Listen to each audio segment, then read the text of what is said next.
I broke into the car to steal, then peed on the seat. That saved my life. Later, as I was leaving with the valuables, I discovered the owner had remotely locked me inside. This car was specially modified, bulletproof, waterproof, and even anti-peeping. I'd been trapped inside for 10 days. When I was nearly dying of thirst, I could only pretend to drink from an empty bottle.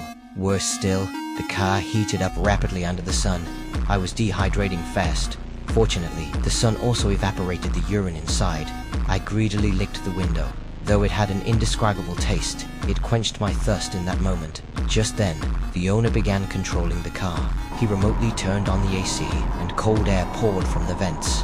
It felt soothing, but soon he cranked the AC to maximum. I was instantly frozen stiff. With no other choice, I cut off the clothes tied around my wound and wrapped them around myself for warmth. But the temperature inside had dropped to -20°C. I stuffed newspaper into every vent, but it didn't help.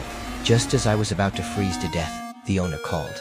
He told me I could be saved if I answered one question correctly. The question was simple. If you had 2 cups of water in the desert, one poisoned and the other urine, which would you choose? I immediately gave the same answer as you, but the owner said it was wrong. Then he hung up, and I completely broke down. I was so thirsty. Suddenly, I remembered there might be something in the trunk.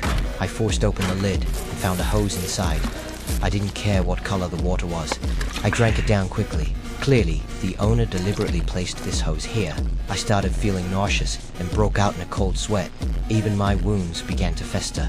The owner was trying to torture me to death. If I escaped this car, I would hunt him down for revenge. But just as I gave up hope, I accidentally started the car. I sped off, crashing into the guardrail behind me and escaping the wrecked car. Limping, I stumbled into a restaurant and grabbed some food to eat.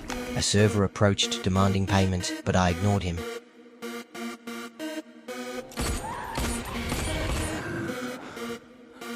It was all a dream.